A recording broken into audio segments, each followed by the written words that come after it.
തിരുവനന്തപുരം പട്ടത്ത് വാഹനാപകടത്തിൽ ഒരാൾ മരിച്ചു. കാറും ഓട്ടോയും കൂട്ടിയിടിച്ച് തീപിടിച്ചാണ് അപകടമുണ്ടായത്. ഓട്ടോയിൽ യാത്ര ചെയ്തിരുന്ന ശ്രീകാര്യം സ്വദേശിനി സുനിതയാണ് മരിച്ചത്. അജീഷ് ജയകുമാറാണ് വിവരങ്ങളുമായി ചേരുന്നത്. അജീഷ്, പറയൂ, എങ്ങനെയാണ് ഈ അപകടം ഉണ്ടായത്? കൂടുതൽ വിവരങ്ങൾ ലഭിക്കുന്നുണ്ടോ?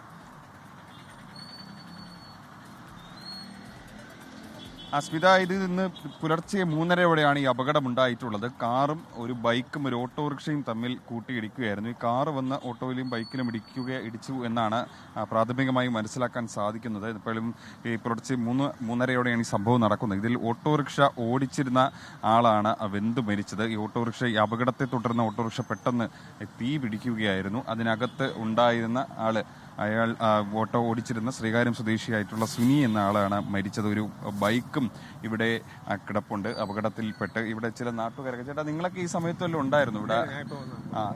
ഇപ്പം ചില നാട്ടുകാരൊക്കെ ചേർന്നാണ് ഇതിൽ രക്ഷപ്പെടുത്തിയത്. ഈ ഓട്ടോറിക്ഷയിൽ 2 പേരായിരുന്നു ഉണ്ടായിരുന്നത്. അതിലൊരു സ്ത്രീയും ഉണ്ടായിരുന്നു, വണ്ടി ഓടിച്ചിരുന്ന ഒരാളും ഉണ്ടായിരുന്നു.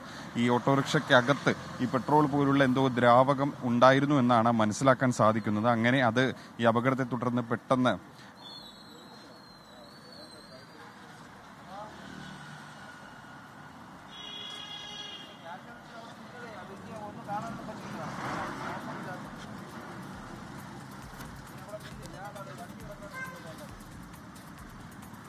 അജീഷ് ജയകുമാറാണ് വിവരങ്ങൾ നൽകിക്കൊണ്ടിരുന്നത്. തിരുവനന്തപുരം പട്ടത്ത് വാഹനാപകടത്തിൽ ഒരാൾ മരിച്ചു എന്നുള്ള വാർത്തയാണ് ഈ പ്രഭാതത്തിൽ നമ്മളെ സങ്കടപ്പെടുത്തുന്ന വാർത്തയാണ്. കാറും ഓട്ടോയും കൂട്ടിയിടിച്ച് തീപിടിച്ചാണ് അപകടമുണ്ടായത്. ഓട്ടോയിൽ യാത്ര ചെയ്തിരുന്ന ശ്രീകാര്യം സ്വദേശിനി സുനിതയാണ് മരിച്ചത്. അജീഷ് തുടരുന്നുണ്ട്. അജീഷ്, ഈ അപകടവുമായി ബന്ധപ്പെട്ട മറ്റെന്തൊക്കെ വിശദാംശങ്ങൾ നിലവിൽ ലഭ്യമാകുന്നുണ്ട്? ഈ ഓട്ടോയിൽ സുനിത മാത്രമായിരുന്നോ യാത്ര ചെയ്തിരുന്നത്? മറ്റ് യാത്രക്കാരുണ്ടായിരുന്നോ?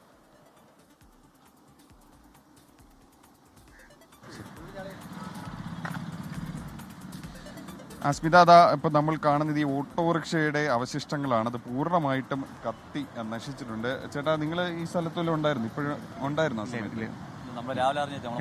വെളുപ്പിനെ അറിഞ്ഞത്. ഇവിടെ പോയിട്ട് എവിടെയുള്ള ആൾ? പേരെന്താണ് ഇവരുടെ ഓട്ടോയിലുണ്ടായിരുന്നത്? പേര് സുനി എന്നാണ്. സുനി താമസിക്കുന്ന മങ്കട്ടോടാണ്. പേര് സുനിയാണ്, മങ്കട്ടോടാണ് താമസിക്കുന്നത്. കൂടെ ഉണ്ടായിരുന്ന യാത്രയാണോ അതോ വീട്ടിൽ ബന്ധുക്കൾ ആരെങ്കിലും ആണോ കൂടെ ഉണ്ടായിരുന്നത്? ഇല്ല, അവര് പണിക്ക് പോയതാണ്. അപ്പോഴാണെങ്കിൽ പട്ടത്ത് ഇങ്ങനെ വെച്ച് ഇങ്ങനെ ഒരു സംഭവം നടന്നെന്ന് രാവിലെ ഫോൺ വിളിച്ച് പറഞ്ഞത്. ബാക്കി ഇനി പോയിട്ടേ അറിയാൻ പറ്റത്തുള്ളൂ. ഇപ്പോൾ മെഡിക്കൽ കോളേജിലാണല്ലേ കൂടെ?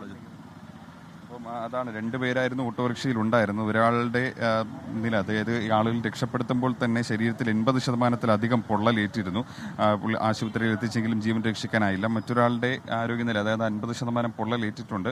അവരെ പെട്ടെന്ന് പുറത്തെത്തിക്കാനായതിനാൽ, പെട്ടെന്ന് തീ അണച്ച് അവരെ ആശുപത്രിയിൽ എത്തിക്കാൻ കഴിഞ്ഞതിനാൽ അവരുടെ ജീവൻ രക്ഷിക്കാനായി. പക്ഷെ മറ്റു 2 പേർ കൂടി ചികിത്സയിലുണ്ട്. ഈ ഓട്ടോറിക്ഷയ്ക്കകത്ത് ഉണ്ടായിരുന്നവർ കൂടാതെ ഈ കാറിനകത്തുണ്ടായിരുന്ന ഒരു അയാൻ എന്ന പേരുള്ള ആളാണ്.